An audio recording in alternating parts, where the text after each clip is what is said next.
Mga katambay, kamusta po? Si Kamanong po, nagbabalik po muli para po magkomento po sa inyo dito po sa Tambayang Makabayan. Magandang umaga po, tanghali, hapon, gabi. Madaling araw po sa atin lahat. Sana po nasa mapayapa at maayos po tayong kalagayan lahat, mga kababayan. Ito po, komentuhan po natin mga tambay.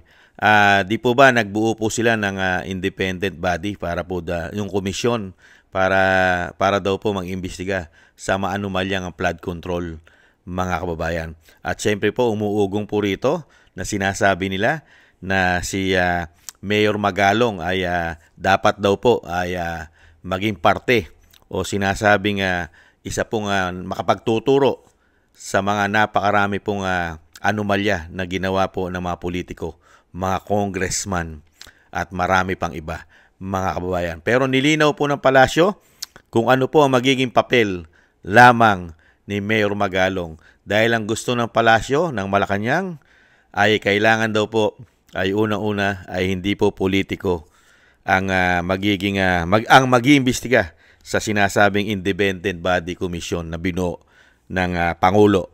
Pakinggan po natin ang tagapagsalita po na tinatawag na si garbage in, garbage out ng Vice President. Sabi po ni Presidente, hindi po siya maglalagay ng politician doon sa body. May we clarify lang po kung bakit po napili si Mayor Benjamin Magalong. And meron rin po kasing sinasabi si Congressman Zaldico na medyo may doubt kung si Mayor Magalong yung involved sa body dahil kung ano-ano na raw po yung sinasabi sa media bago pa mag-start yung investigation ng Independent Commission. Ang magiging papel po ni Mayor Benji Magalong ay special advisor. Hindi po siya kasama doon mismo sa 3-member commission at malaking magiging tulong din naman po kung anong po ang nalalaman ni Mayor Benji Magalong. So bigyan po natin siya ng pagkakataon. At ito, ang pagkakataon pong ito ay dapat niyang ipakita sa taong bayan para mapagsilbihan kung anong interes ng taong bayan. Thank you po, Malacanang Press Corps. Follow up lang din po, ma'am. Isa lang po, ma'am. Ma'am, Oh. ma'am, bakit po si Mayor Magalong po ang napiling mag-investiga para sa Independent Commission considering marami pa naman pong ibang mga law enforcement na mga officers ang pwedeng mag-imbestiga at mapabilang po doon sa Independent Commission? Katulad ng sinabi natin, special advisor po ang papel mismo ni Mayor Benji Magalong. So, dun po ang kanyang papel. Hindi po siya miyembro ng komisyon.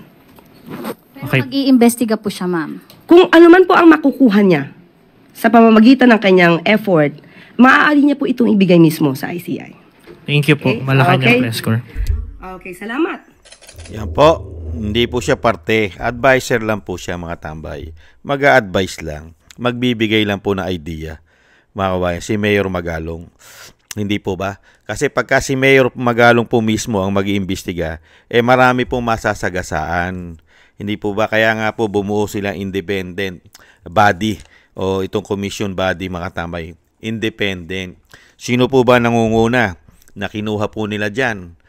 Una-una po si retired Supreme Court Associate Justice na si Stella Perla Bernabe. At siyempre po, hindi po mawawala dyan si retired Supreme Court Associate Justice na si Antonio Carpio, mga kabayan. Nakita nyo po, kilala nyo po yan, mga tambay. Yan nung panahon pa po ni Pinoy, yung mga yan, mga tambay. At siyempre po, grabe, at si Carpio, ay grabe po ang galit po yata niya sa mga Duterte. Grabe pong bumatikos yan sa mga Duterte. Lalo-lalo po si Antonio Carpio. Hindi po ba, mga bayan? Kaya hindi po malayo na baka unang imbestigahan yan ay ang Davao City. Hindi kaya? At yung sinasabi nga natin, mga tambay, nakita nyo, na pati po yung mga sangkot na pinangalanan po ng Diskaya, lalo-lalo po si Saldico, ay nagre-reklamo na po. Bakit daw po si Mayor Magalong ang kukunin? Parang nagre-request pa po si Saldico. Bakit kukunin po si Mayor Magalong? Dahil una-una, marami na raw pong pinapahayag sa media. Mga kababayan, ang tanong lang naman po ni Kamanong, sino po ba ang nagdadala ng proyekto, mga kababayan, sa mga distrito ng bawat probinsya? Ang nagdadala po ba niyan ay si Mayor Magalong? Si Mayor Magalong po ba ang mga may proyekto? Kasama po ang DPWH at ng mga district engineer? Hindi po ba mga politiko nasa kongreso? Sila ang gumagawa at humihingi ng proyekto sa kanilang mga distrito. Hindi po si Mayor Magalong. Si Mayor Magalong ay nagiging saksi lang. At si Mayor Magalong, mga kabayan, nalalaman niya ang trabaho nitong mga nagdadala ng proyekto sa mga probinsya. Katulad po ng Baguio City. Mga proyekto ng congressman. Hindi po ba? At dapat pong imbestigahan din. Bakit po kasi kailangan iiwas ang mga pangalan ng congressman sa investigasyon na ito? Kasi halos damay po silang lahat. Lalong-lalo po ang speaker. Ang speaker po, napakarami po mga extraordinary yan at mga priority. Lalong-lalo na po pagka nasa bicameral conference committee. Gagawin na po nila dyan lahat ng house show, insertion at kung ano-ano pa na mga priority nila. At di po ba pumutok din? Pumutok din po, di ba? Mismo katulad po nila. Mismo po kapwa nila mambabatas. Nagsasabi. At ito po ay recorded. At ito po ay nasa USB nila ni Congressman Toby Tiangco na nagtataka siya. Nagbigay po siya ng example. Bakit daw po si Saldico mismo isang party list ng Ako Bicol party list na dapat lang ang makukuha niyang budget sa kanyang party list ay hindi bababa sa 100 million, 200 o 150 million hanggang 100 million. Bakit nalagyan ang kanyang party list nang hindi bababa sa 13 billion? 13 billion daw, hindi bababa. At ganun din yung party list ng kanyang pamangkin. Yung BHM po ba yun? O BMH, parang ganun po, BMH. O BWH, mga ganun po yung party list ng pamangkin nun eh. Kung hindi po ako nagkakamali, o BMH party list. Grabe po, billion din po ang inalagay. Party list. Saan po dadali ng party list yung mga pondo ng billion-billion? Party list ha? At hindi rin po malayo na ang party list po ng tingog ng speaker na ang representative po ron ay ang kanyang asawa at mga anak. Hindi po ba? Kung yung kay Saldico nalagyan ng billion, hindi rin kaya malagyan ng billion-billion yung party list ng isang speaker na kailangan imbestigahan? Saan nila pinagdadala yung billion-billion na nilagay pa lang sa party list? Hindi po ba dapat imbestigahan?